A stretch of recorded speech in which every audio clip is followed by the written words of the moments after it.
नमस्कार, मंडी.com में आपका स्वागत है। मैं हूं भुवन भास्कर। वेयर हाउसिंग कृषि क्षेत्र का वह अभिन्न हिस्सा है जिसके बिना हम आधुनिक खेती की कल्पना भी नहीं कर सकते। केंद्र सरकार ने पिछले 3-4 महीनों में वेयर हाउसिंग सेक्टर को बढ़ावा देने के लिए कई फैसले लिए हैं, जिनमें अत्यावश्यक वस्तु अधिनियम से जुड़ा संशोधन सबसे प्रमुख है। इस कानून को कृषि सुधार से जुड़े 3 कानूनों में एक ऐसा कानून बताया जा रहा है जो देश की भंडारण क्षेत्र में एक नए युग का सूत्रपात कर सकता है। इसके अलावा जो कृषि क्षेत्र से जुड़े, जो सुधार से जुड़े जो बाकी 2 कानून हैं, वो भी अपने आप में लगातार मंडी.com में हम उन पे चर्चा कर रहे हैं और कृषि क्षेत्र से जुड़े अलग-अलग जो विशेषज्ञ हैं, अलग-अलग सेक्टर्स के जो जाने माने नाम हैं, उनको लेकर हम आपके सामने आ रहे हैं, उनसे इस पर राय ले रहे हैं। इसी क्रम में आज हमारे साथ 2 मेहमान जुड़े हैं, उनसे आपका हम पहले परिचय करा देते हैं। हमारे आज के पहले मेहमान हैं NERL यानी नेशनल ई रिपोजिटरी लिमिटेड के मैनेजिंग डायरेक्टर केदार देशपांडे, और हमारे दूसरे मेहमान आज जो हमारे साथ जुड़े हैं वो हैं अमित मुंडावाला, जो एग्री बाजार के मैनेजिंग डायरेक्टर हैं। आप दोनों का बहुत बहुत स्वागत है हमारे कार्यक्रम में। Thank you. केदार देशपांडे जी, सबसे पहले मैं आपसे बातचीत की शुरुआत करता हूं और आपसे एक संक्षिप्त टिप्पणी में चाहूंगा, क्योंकि पूरे एग्री सेक्टर को आप लगातार और बहुत नजदीक से देख रहे हैं और अलग अलग स्टेक होल्डर्स से लगातार आपकी बातचीत भी हो रही है। तो जो एग्री रिफॉर्म्स के से जुड़े जो 3 कानून सरकार लेकर अभी आई है, उस पे आपका अपना अनुभव क्या है, और जो तमाम जो दूसरे लोगों से बातचीत करने के बाद जो आपका एक आपकी समझ बनी है, उस पर आप किस तरह से इसे देख रहे हैं? ये तीनों कानून जो है वो इमीडिएट बेसिस पे तो डेफिनेटली कोई ज्यादा बेनिफिट है, but long term it is giving the direction. Long term में इसका बहुत बड़ा उपयोग होगा एक एग्रीकल्चर मार्केट्स को क्रिएट करने में। बट एग्रीकल्चर मार्केट्स में सबसे बड़ा जो प्रॉब्लम है वो फ्रेगमेंटेड है, वो बहुत बिखरे हुए मार्केट्स है, लोकल लेवल के मार्केट्स है, बिखरे हुए मार्केट्स है, और वो एक दूसरे से बात नहीं करते हैं। ये जो बिल्स आए हैं, ये बिल्स का उद्देश्य है कि इसको यूनिफॉर्म कैसे किया जाए, इसको इसमें एक सूत्री यानी एक तरीके से कैसे उनको जोड़ा जाए। तो मुझे लगता है कि इन फ्यूचर में इट इज गोइंग टू बहुत बड़ी एक उपलब्धि है इस बिल्स के वजह से, और आने वाले समय में इसमें हम और सुधार देखेंगे गवर्नमेंट से, या सेंट्रल गवर्नमेंट हो या स्टेट गवर्नमेंट से, हम और उसमें सुधार देखेंगे। या जी अमित मुंडावाला जी, आपसे मैं खास तौर से इस सवाल को पूछूंगा इस तरह से कि आप पोजीशनिंग एक तरह से आप स्टार एग्री की सब्सिडियरी कंपनी के एमडी हैं। स्टार एग्री एक जाना माना नाम है वेयर हाउसिंग सर्विस प्रोवाइडर्स के तौर पे, और आपकी अपनी जो एग्री बाजार कंपनी है वो एक तरह से देखा जाए तो वैकल्पिक जो मंडी की बात लगातार है, खास तौर से जो एपीएमसी कानून में सुधार के बाद इस पर चर्चा हो रही है कि जिस तरह से कई और जगहों से भी अब किसानों को अपना माल बेचने का अधिकार मिल गया है। तो दोनों ही तरह से मैं आपसे समझना चाहूंगा कि किस तरह से इन कानूनों का असर आने वाले दिनों में देखने को मिल सकता है, खास तौर से जो पूरा सेक्टर है उसके लिहाज से भी और किसानों के लिहाज से। ये जितने भी एक्ट अब बने हैं, ये तो निसंदेह ये सब क्रांतिकारी है। मतलब ये जो गवर्नमेंट ने अब डिसीजन लिया है, मेरे हिसाब से तो युगों तक आगे हमारे जो किसान भाई हैं इसको याद रखेंगे, और ये पूरी इकोनॉमी को स्ट्रेंथन करेगा। अभी आप ये देखें कि हिस्टोरिकली जितने भी मार्केट्स हैं इंडिया के अंदर में, जो एपीएमसीज हैं, वहां पे हमने मोनोपोली बनाई हुई थी। पर्टिकुलरली मैं अगर अनाज संबंधित या कमोडिटीज अगर बात करूं कि बायर सेलर जो है वो वहीं ट्रेड कर सकता है। उस मंडी से बाहर आप आते हो तो आपको फिर वैकल्पिक कोई, जैसे कुछ स्टेट्स के अंदर में प्राइवेट ई मार्केट के लाइसेंस का प्रावधान था। अगर आप वो लाइसेंस लेके किसी वेयर हाउस को आप संबंधी तरह घोषित भी करते हो तो उसके अंदर में फिर वापस वही मंडी फीस और वो सब चीजें सेम लागू रहती हैं। खाली उसको फार्मर को एडवांटेज ये था कि आज जो उसको पर्टिकुलरली फार्म गेट से मंडी तक जाने में लगभग एवरेज की अगर पूरे हिंदुस्तान की बात करेंगे तो 30 से 40 किलोमीटर के दायरे के अंदर में उसको एक मंडी मिल जाती थी। और अब इस व्यवस्था से क्या है कि मेरे को लगता है कि गाँवों का समूह बना के 3-4-5 गाँवों को मिला के अगर ग्रामीण क्षेत्र में कोई इंफ्रास्ट्रक्चर बनाया जाए, जिसको हम कलेक्शन सेंटर बोल रहे हैं, कि जहाँ पे 10 किलोमीटर और 5 किलोमीटर के रेडियस के अंदर में जितने भी फार्मर है एफपीओ के माध्यम से अगर वहां पे आप इंफ्रास्ट्रक्चर बना रहे हो, जहाँ पे फल सब्जी, आपका अनाज या इवन तो दूध का कलेक्शन भी है वो सारा वहां हो जाए, और फिर ये इलेक्ट्रॉनिक मार्केट के माध्यम से अगर वो जितने भी पॉइंट्स हैं वो अगर सारे सिंक हो जाए एक दूसरे से, तो उसका आप मतलब मार्केट का कितना विस्तार होगा वो आप कल्पना भी नहीं कर सकते। तो अभी भारत सरकार ने पिछले 5 साल से ई नाम के माध्यम से ये सभी मंडियां जोड़ने की कोशिश की, शुरुआती दौर में 585 मंडियां जोड़ी और जो कोविड काल के अंदर इन्होंने लगभग 585 को बढ़ा के 1,000 मार्केट कर दिया। तो अब इस एक्ट के आने के बाद में मंडियां प्लस मंडियों के बाहर की व्यवस्था है, जहाँ पे जितने भी बड़े वेयर हाउसेज हैं या जो वेयर हाउसेज जहाँ पे आप उसको एज ए बाजार चला सकते हो, जहाँ पे किसान सीधा आ सकता है, जहाँ पे लेबोरेटरी की हैंडलिंग की तुलाई की व्यवस्था है, तो वो सभी पॉइंट्स आपके मार्केट में कन्वर्ट हो जाएंगे। और अब एक फार्मर को इलेक्ट्रॉनिक प्लेटफॉर्म पे या इवन तो मैं तो ये समझ रहा हूँ या देख रहा हूँ भविष्य के अंदर में क्या होगा कि एक किसान के पास में एक ऐप है, उस ऐप के अंदर में जैसे वो लॉग इन करेगा तो उसको नियर बाय कितने मार्केट्स हैं अवेलेबल, चाहे वो एपीएमसी मंडी है या वो वेयर हाउसेज के ऊपर कोई सुविधा मिल रही है या कोई नए खरीदी के अंदर खोले गए हैं, तो उसको वो दिखेंगे और उसके ऊपर में उसको उस कमोडिटी कौन सी कमोडिटी वो बेचना चाह रहा है उसको ऐसी सुविधा भी मिलेगी कि वो खेत में खड़ा खड़ा अपनी कमोडिटी बेच पाए। तो ये सब इन्हीं एक्ट की वजह से आज आप ये सोच पा रहे हैं। अगर आप ये 6 महीने पहले अगर बात करते तो ये सब चीजें अलाउड नहीं थी। फिलहाल वक्त हो गया है एक छोटे से ब्रेक का। ब्रेक से लौटने के बाद हमारी ये चर्चा जारी रहेगी। बने रहिए हमारे साथ, देखते रहिए मंडी.com।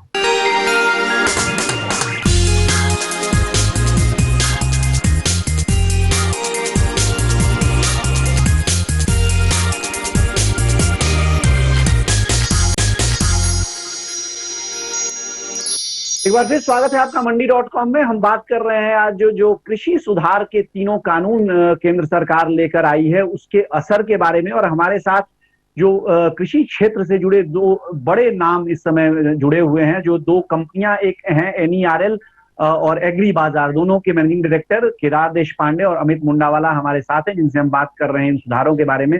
केदार देशपांडे जी, आपसे मैं खास तौर से वेयर हाउसिंग, क्योंकि आपकी पूरी कंपनी वेयर हाउसिंग सेक्टर पे काम करती है और एक तरह से देखा जाए तो एक सेकेंडरी रेगुलेटर भी आप हैं एक तरह से, तो कुल मिलाकर ये दूसरा जो कानून है, जो एसेंशियल कमोडिटीज एक्ट का कानून, उसके बारे में कई लोगों का ये मानना है कि उसके आने से एक बड़ा बॉटलनेक खत्म हो गया है इस क्षेत्र में, जो निजी निवेश आने की बात थी उसको लेके। और आने वाले दिनों में एक बड़े पैमाने पर निजी निवेश हम देखने को हमें मिल सकता है। आपकी क्या राय है इस पे, और कैसे आपको लगता है कि आने वाले दिनों में, क्योंकि निश्चित तौर पे आपने जैसा शुरू में ही कहा कि तुरंत इसका असर नहीं दिखने वाला है, लेकिन अगर मध्यम से दीर्घ अवधि में कहें तो किस तरह से इसे आप जाता हुआ देख रहे हैं? मुझे ये लगता है कि इसके वजह से जो प्राइवेट एंटरप्रेन्योर्स है, प्राइवेट ट्रेडर्स है, उनको दे कैन प्रेडिक्ट, उनको एक प्रेडिक्शन आ सकता है कि भैया मुझे कितना माल रखना है और कितने अवधि तक मैं रख सकता हूँ, और मैं उसके ऊपर व्हाट इज अपॉर्चुनिटी लाइक, मुझे मेरी क्या अपॉर्चुनिटी हो सकती है। पहले क्या होता था कि एक डर होता था कि अगर मैं कुछ किसी कमोडिटी में अगर स्टोर कर देता हूँ, अगर स्टॉकिंग कर देता हूँ, तो मुझे शायद उसमें दिक्कतें आएगी। एक्सपोर्टर स्टॉकिंग करेगा तो एक्सपोर्टर को दिक्कतें आएगी।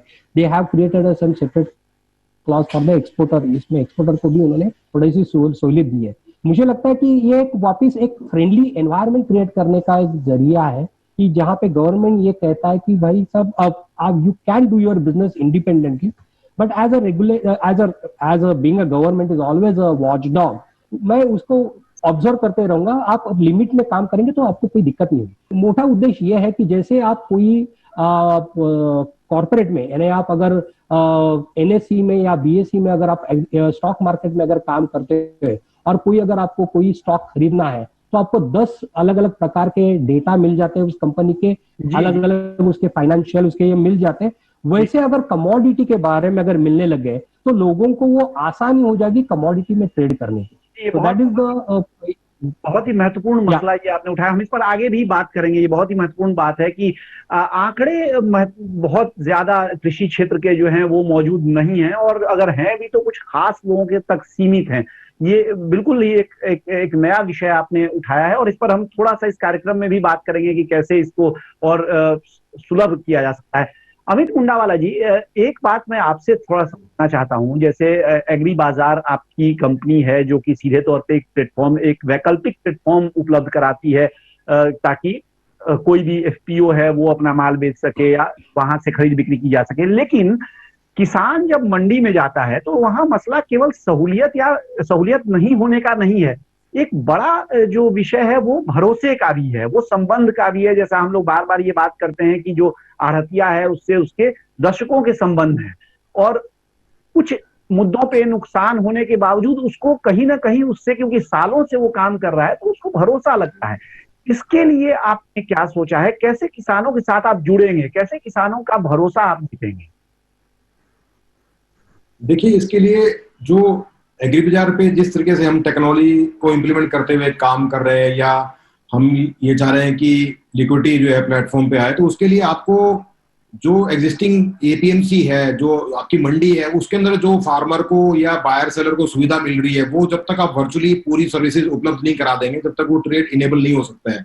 जैसे किसान माल लेके मंडी में आ रहा है, तो उसको पूरा भाव की जानकारी आड़ती से मिलती है कि अभी मंडी में क्या भाव चल रहे हैं, और उसके बाद में जब उसका भाव का जब उसका ऑक्शन के थ्रू बोली लग जाती है, तो बाद में आड़तिया जो है वो बायर को हैंडलिंग के लिए वो सारी कार्रवाई वो करता है, प्लस उसका ट्रांसपोर्टेशन का सारा काम जो है वो आड़तिया करके देता है, और फिर किसान को पेमेंट जो है उसकी हैंड टू हैंड मिल जाती है, जबकि बायर जो है वो पेमेंट थोड़ी दिन बाद में करता है। तो फाइनेंसिंग का एक बहुत बड़ा एंगल है जो इसके अंदर में आ रहा है। तो हम एग्री बाजार प्लेटफॉर्म के ऊपर में ये सारी भी सर्विसेज जो भी आपकी लेबोरेटरी की जो आप एजेंसी है वो हम एनरोल कर रहे हैं, ट्रांसपोर्टर हमने एक्रेडिट कर दी है उसके अंदर में, फाइनेंसर हम एक्रेडिट कर रहे हैं सिस्टम के ऊपर में।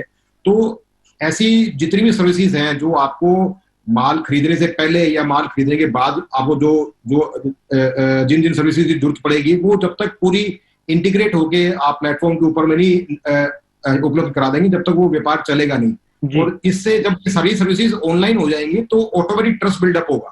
अमित जी, एक जो हमने देखा कि इस पूरे मुद्दे पर जो ये कानून आए, उस पर देश के कुछ हिस्सों में जो किसानों के बीच असंतोष और विरोध भी दिखा, उसमें एक मुद्दा ये भी था कि उनको ऐसा लगता है कि मंडियां जो हैं, अभी जो एपीएमसी मंडियां हैं, वो जो सरकारी खरीद होती है उसके लिए भी एक केंद्र के तौर पे हैं, और वो कमजोर होंगी तो शायद इस खरीद पे भी प्रभाव पड़े। तो इस लिहाज से एक छोटा सा आपसे कमेंट इस पर चाहूंगा कि क्या जो निजी मंडियां या निजी जो खरीद बिक्री के इस तरह के प्लेटफॉर्म डेवलप हो रहे हैं जैसे आपका है, उनकी सरकारी खरीद में भी कुछ भूमिका होने जा रही है? सर, ये मेरे हिसाब से तो ये पॉलिटिकल स्टंट है बेसिकली, कि जो गवर्नमेंट के साइड में और जो गवर्नमेंट के विरोध में बात कर रहे हैं, इस एक्ट के अंदर में कहीं भी इस चीज का जिक्र नहीं है कि एमएसपी या पीएसएस की खरीद का इस एक्ट से क्या चेंज आने वाला है। ये एक्ट जो है सिर्फ फ्लेक्सिबिलिटी दे रहा है, जहां पे फार्मर और बायर और सेलर जो है वो फ्री है, वो ट्रेड अपना कहीं भी कर सकते हैं। उसके लिए उनकी जो बाउंडेशन थी वो खत्म कर दी गई है। अब जो बात आपने कही है कि प्राइवेट पोर्टल्स ये जितने भी, अब ये अगर मैं कहता हूं कि गांव के अंदर में अगर भारत सरकार ये चाहती है कि ग्रामीण क्षेत्र में इंफ्रास्ट्रक्चर क्रिएट हो, निवेश आए, तो उनको प्रोत्साहन करने के लिए मेरे को लगता है कि सरकार को ऐसा करना चाहिए, ऐसा कदम उठाना चाहिए कि जितने भी प्रोक्योरमेंट सेंटर अगर बन रहे हैं और वो अगर किसान भाई लोग सब इकट्ठे मिलके एफपीओ के माध्यम से या सोसाइटी के माध्यम से अगर कोई सेंटर बनाए जा रहे हैं, तो उनको उस चीज की प्राथमिकता आपको देनी चाहिए कि वो वहां अगर एमएसपी की खरीद चल रही है तो सरकार वो उन सेंटरों को ऑथराइज करेगी, वहां पे वो माल चूंकि 500 किलोमीटर एरिया में होगा तो वहां का किसानों के लिए सुविधाजनक होगा निश्चित तौर पे, वो माल मिलना चाहिए। तो जैसे ही मंडियां कम्पिटिटिव हो जाएंगी, तो ये अभी इन मंडियों को पिछले 50 साल से इन लोगों को लिगेसी मिली हुई थी, रॉयल्टी मिली हुई थी। अब इन आड़तियों को भी काम करना पड़ेगा, सर्विस लेवल इंप्रूव करना पड़ेगा। किसान जो पहले जाता था, जो उसकी सुनवाई नहीं होती थी, उन लोगों को वहां पे भी चेंजेस दिखेंगे। यानी कुल मिला के प्रतिस्पर्धा बढ़ेगी तो उसका भी फायदा होगा किसानों को, और उनके लिए क्योंकि जो ट्रांसपोर्टेशन है उसकी दूरी कम होगी तो उनका खर्च भी घटेगा। बहुत बढ़िया बात ये आई है निकल के, और ये चर्चा हमारी हम जारी रखेंगे। कुछ और बिंदु बचे हुए हैं जिस पर हम बातचीत करेंगे। फिलहाल वक्त हो गया एक छोटे से ब्रेक का। बने हमारे साथ, देखते रहिए मंडी.com।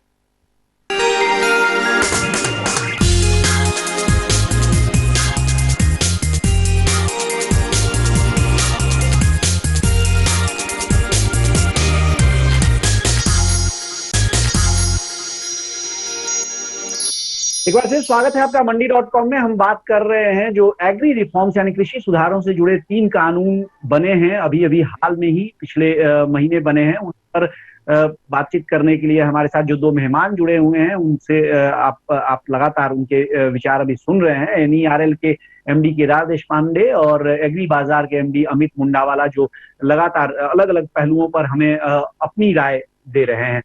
केदार, आपसे मैं एक बात पूछूंगा। जो चर्चा आपने कही थी पिछली बार, उसको थोड़ा सा आपसे और मैं डिटेल देना चाहूंगा। जैसे आपने कहा कि कमोडिटीज जो वेयर हाउस में हैं उनके बारे में पता चल जाए, लोगों को, सबको पता रहे, सरकार को पता रहे। लेकिन ये होगा कैसे? क्योंकि इस समय अभी अगर हम देखें तो वेयर हाउसिंग सेक्टर पूरी तरह से दो हिस्सों में बटा हुआ है। एक तो जो रेगुलेटेड है, WDRA से जो सरकार का रेगुलेटर है उससे पंजीकृत है। दूसरा जो अनरेगुलेटेड, जो रेगुलेटेड है उसके आंकड़े तो पब्लिक स्पेस में हैं, लेकिन जो ज्यादा बड़ा हिस्सा है, क्योंकि केवल 1800 करीब वेयर हाउस हैं जो WDRA से पंजीकृत है, हजारों और हैं जो गैर पंजीकृत है, तो उनका आंकड़ा नहीं आता है कहीं भी पब्लिक फोरम में या पब्लिक स्पेस में। तो ये कैसे होगा? क्या इसके लिए आपको लगता है कि सारे ही वेयर हाउसेज को रेगुलेशन में लेके आना चाहिए, इसकी जरूरत है? नहीं, इसमें भी थोड़ा डीप डाइव करेंगे तो आपको समझ में आएगा कि सारे वेयरहाउसेस आ नहीं सकते, बिकॉज जो सेल्फ कंजम्पशन वेयरहाउसेस है, that is basically captive warehouses, FCI के कैप्टिव वेयरहाउसेस है, शुगर मिल्स के कैप्टिव वेयरहाउसेस है, कुछ फ्लावर मिल्स के कैप्टिव वेयरहाउसेस, तो वो नहीं आएंगे। बट जो पब्लिक वेयरहाउसेस है, जहाँ पे आप they can be trade areas, और जहाँ पे अल्टीमेटली बायर सेलर एक दूसरे के साथ ट्रांजैक्शन करते हैं, एंड जहाँ पे वेयरहाउसमैन खुद का माल नहीं होता है, it is basically public warehouses, वो तो डेफिनेटली वेयरहाउसेस WDRA के इकोसिस्टम में अगर आते हैं तो एक डेटा क्रिएट हो सकता है, प्राइवेट स्टॉक की जानकारी हो सकती है।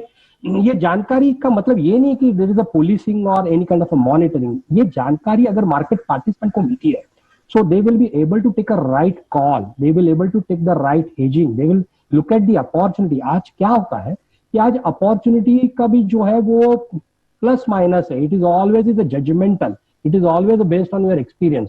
तो उसमें क्या होता है कि बहुत सारे लोग आगे पीछे डिसीजन लेते हैं और वो पार्टिसिपेशन कम हो जाता है।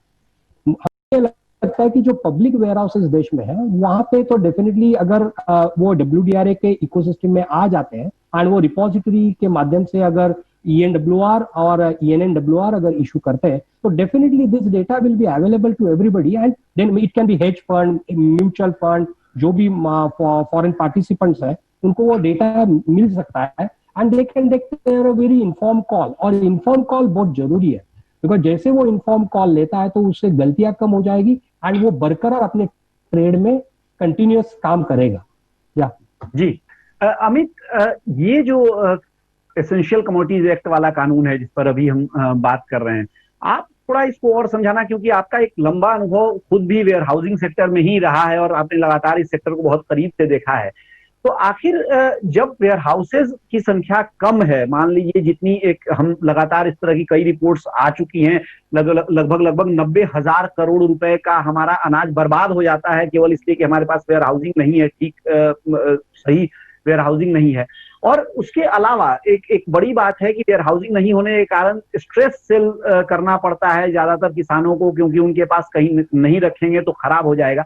कुल मिला के इससे एक ओवरव्यू में आपसे समझना चाहता हूं, देश के पूरी कृषि अर्थव्यवस्था के लिहाज से कितना असर आप आता हुआ देख रहे हैं, खास तौर से अगर मैं आपसे पूछूं कि किसानों तक जो प्राइस पहुंचता है, किसान की आमदनी को बढ़ाने की जो बात हो रही है लगातार, उसके लिहाज से। एक तरफ सरकार के पास में विकल्प होता है कि उसके पास में भंडारण करने के लिए जगह नहीं है, दूसरी तरफ में प्राइवेट सेक्टर ने जिन्होंने इन्वेस्टमेंट की उनके वेयरहाउस खाली पड़े रहते हैं।